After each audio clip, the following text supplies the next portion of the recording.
Assalamualaikum, I am Mirza, your physics instructor from tutorial.pk, and now we are going to start our next chapter, that is chapter number 13, which is electrostatic. Electrostatic is the branch of physics in which we study about the charges at rest. अब सवाल यहाँ पर यह पैदा होता है कि basically charge है क्या। चार्ज एक intrinsic property of a matter है, यानी कि हर मैटर की कोई ना कोई प्रॉपर्टी होती है, तो उन्हीं में एक बाय बॉन्ड प्रॉपर्टी का नाम हमारे पास चार्ज है। और चार्ज को हम बेसिकली डिफाइन करते हैं कि electric charge is a physical property of a matter that causes it to experience a force when placed in an electromagnetic field. यानी कि जब हम चार्ज को एक इलेक्ट्रोमैग्नेटिक फील्ड में प्लेस करेंगे तो उसके ऊपर कोई ना कोई फोर्स लगेगी, तो इसको हम चार्ज कहते हैं। और इस पूरे चैप्टर में हम चार्जेस एट रेस्ट को स्टडी करेंगे। इसके अलावा इस चैप्टर में हम electric force, electric field, electric potential और डिफरेंट यूजेस ऑफ इलेक्ट्रोस्टैटिक्स के बारे में भी पढ़ेंगे। तो सबसे पहले हम प्रोडक्शन ऑफ इलेक्ट्रिक चार्जेस को पढ़ते हैं। अगर मैं प्रोडक्शन ऑफ इलेक्ट्रिक चार्जेस की बात करूं तो एक सबसे कॉमन एग्जांपल आपके सामने वो ये है कि कभी आपने जो कॉम्ब होता है उसको आप अपने हेयर में रब करें और उसको पीसेस ऑफ पेपर के नजदीक लेके जाएं तो वो पीसेस ऑफ पेपर कॉम्ब को साथ चिपक जाते हैं। उसकी वजह यही होती है कि हम उस कॉम्ब के अंदर चार्जेस को प्रोड्यूस करवाते हैं। या इसके अलावा आपकी बुक में दो एक्टिविटीज गिवन है 13.1 और 13.2 के नाम से। अब 13.1 एक्टिविटी में वो बता रहा है कि हमारे पास अगर दो प्लास्टिक रॉड हो और उसको हम फर के साथ रब करें और उन दोनों को एक दूसरे के नजदीक लेके आए तो वो एक दूसरे को रिपेल करेंगी, जिसमें से एक प्लास्टिक रॉड जो उसको सिल्क थ्रेड के साथ हमने हैंग किया होगा।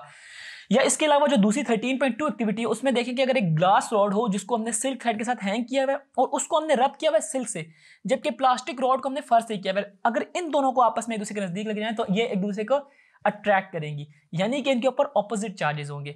हमने इन दोनों एक्टिविटी से बेसिकली सीखा यह है कि जो चार्ज एक ऐसी प्रॉपर्टी है जिसकी वजह से बॉडीज या तो आपस में एक दूसरे के अट्रैक्ट करती हैं या फिर रिपेल करती हैं। या इसके अलावा हमने देखा कि जो लाइक चार्जेस होते हैं ना वो एक दूसरे को रिपेल कर रहे होते हैं और जो अनलाइक चार्जेस होते हैं वो एक दूसरे को अट्रैक्ट कर रहे होते हैं। यानी कि मैं कहना यह चाह रहा हूं कि जो रिपल्जन है ना वो एक श्योर टेस्ट है कि बॉडी के ऊपर कोई ना कोई चार्ज है। अब प्रोडक्शन ऑफ चार्ज के बाद हमारे पास जो टॉपिक है वो है इलेक्ट्रोस्टैटिक इंडक्शन का।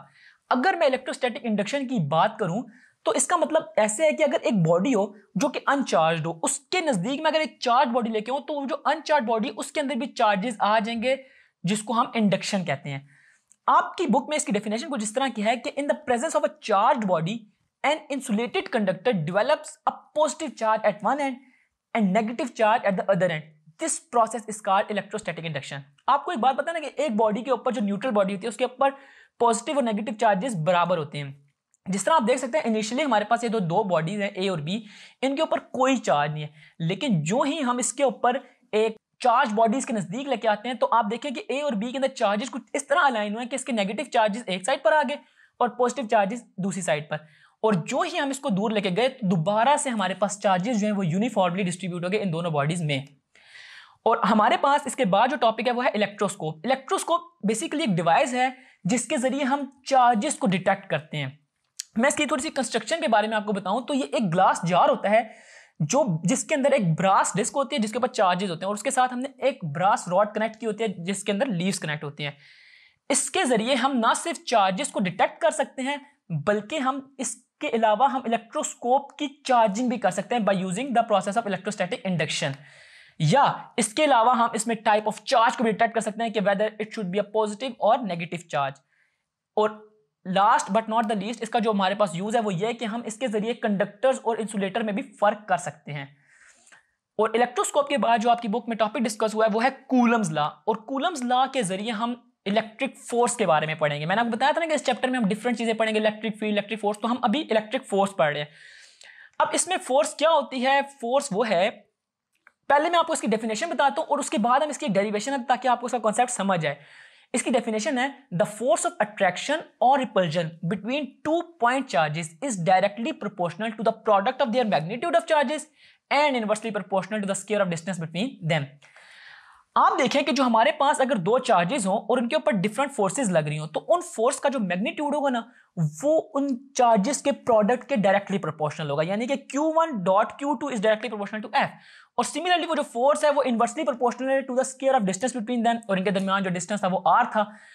अगर मैं इन दोनों इक्वेशंस को कनेक्ट कर दूं तो मेरे पास F is directly proportional to Q1 Q2 over r square आता है और आपको ये बात पता है कि जो ही हम साइन ऑफ प्रोपोर्शनैलिटी को हटाते हैं तो कांस्टेंट K लगाते हैं, और ये हमारे पास फाइनल इलेक्ट्रिक फोर्स है।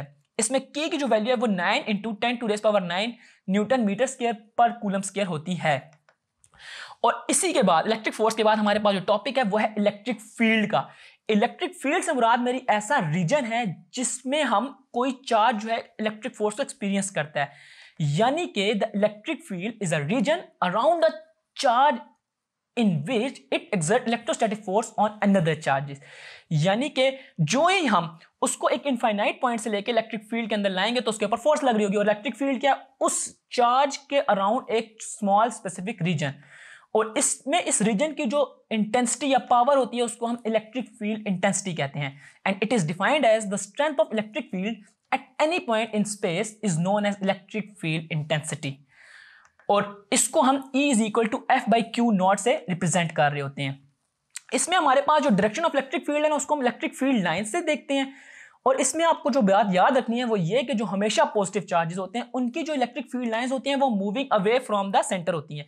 सेंटर से मुराद मेरा चार्ज है, चार्ज से वो बाहर की तरफ निकल रही होती हैं, जबकि मेरे पास नेगेटिव चार्ज में जो इलेक्ट्रिक फील्ड लाइंस हैं वो मूविंग टुवर्ड्स होती हैं सेंटर, और वो नेगेटिव चार्ज के अंदर हमें जाती हुई नजर आ रही होती हैं। अब यूं मैं आपको बताऊं कि हमारे पास जो सेम चार्जेस होते हैं वो एक दूसरे को रिपेल करते हैं, और डिफरेंट चार्जेस होते हैं वो एक दूसरे को अट्रैक्ट करते हैं, और आप ये इलेक्ट्रिक फील्ड लाइन से ऑब्जर्व कर भी सकते हैं। आप यहाँ पे देख भी सकते हैं कि कैसे हमारे पास जो ऑपोजिट चार्जेस प्लस और माइनस हैं इनकी जो लाइंस हैं इलेक्ट्रिक फील्ड लाइंस वो एक दूसरे के नजदीक आ रही है, यानी कि एक दूसरे को अट्रैक्ट कर रही है, जबकि जो सेम चार्जेस हैं प्लस प्लस या फिर माइनस माइनस इनकी इलेक्ट्रिक फील्ड लाइन एक दूसरे से रिपेल कर रही हैं। और हमारे पास इसमें जो नेक्स्ट टॉपिक है वो है इलेक्ट्रोस्टैटिक पोटेंशियल का। आपको मैंने जिस तरह इलेक्ट्रिक फील्ड का बताया कि वो रीजन है और उस रीजन के बाहर जो वाला पार्ट है उस चार्ज के लिए वो इनफाइनाइट पॉइंट कहलाता है, और जब हम उस चार्ज को उस इनफाइनाइट पॉइंट से कुछ ना कुछ वर्क लगा के उस फाइनाइट वाली यानी कि इलेक्ट्रिक फील्ड वाले पोर्शन में लेके आते हैं तो उस टाइम जो हमारे पास वर्क डन लग रहा होता है वो हमारे पास इलेक्ट्रोस्टैटिक पोटेंशियल कहलाता है। And electrostatic potential is defined as के electric potential at a point in an electric field is equal to the amount of work done in bringing a unit positive charge from infinity to that point। अब infinity से मुराद मेरी electric field के बाहर कोई भी point हो सकता है, एंड इसका फार्मूला है V = W/Q। V से मुराद इलेक्ट्रोस्टैटिक पोटेंशियल है, W से मुराद वर्क डन, और Q हमारे पास चार्जेस को रिप्रेजेंट कर रहे होते हैं। और हमारे पास इस चैप्टर का जो लास्ट टॉपिक है वो है कैपेसिटर्स। अगर मैं कैपेसिटर की बात करूं तो capacitor is a device which is used to store charges. अब चार्जेस जिस तरह मैंने आपको बताया कि किस तरह प्रोडक्शन होती है चार्जेस की, तो चार्जेस को स्टोर करने के लिए भी तो कोई डिवाइस होनी चाहिए ना, तो वो है कैपेसिटर।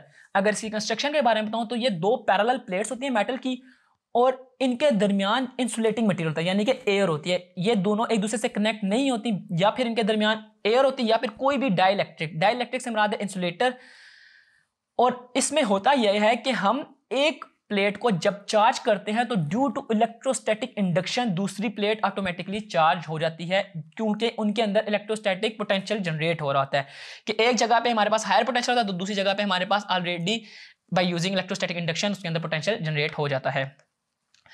अब इसमें जो चार्जेस जितने ज्यादा होंगे ना वो डायरेक्टली प्रोपोर्शनल है वोल्टेज, यानी वोल्टेज से मुराद इलेक्ट्रोस्टैटिक पोटेंशियल है, और जो ही हम प्रोपोर्शनलिटी को हटाएंगे तो वहां पे कांस्टेंट C लगाएंगे, और कांस्टेंट C यहाँ पे कैपेसिटेंस कहलाता है, और कैपेसिटेंस की यूनिट है फैरेड। और फैरेड को डिफाइन किया जाता है कि if 1 coulomb of a charge given to the plates of a capacitor produces a potential difference of 1 volt between the plates of the capacitor then its capacitance would be 1 farad.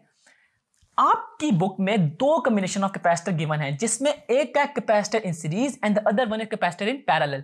अगर capacitor in series की बात करूं तो इसमें जो capacitor होते हैं ना वो साइड बाय साइड दूसरे कैपेसिटर से कनेक्ट होते हैं। फॉर एग्जांपल के जो नेगेटिव प्लेट ऑफ कैपेसिटर है वो नेक्स्ट कैपेसिटर के पॉजिटिव प्लेट के साथ कनेक्ट होती है, और इसी तरह आगे हमारे पास जो नेगेटिव या पॉजिटिव वो नेगेटिव पॉजिटिव के साथ कनेक्ट हुई भी होती है।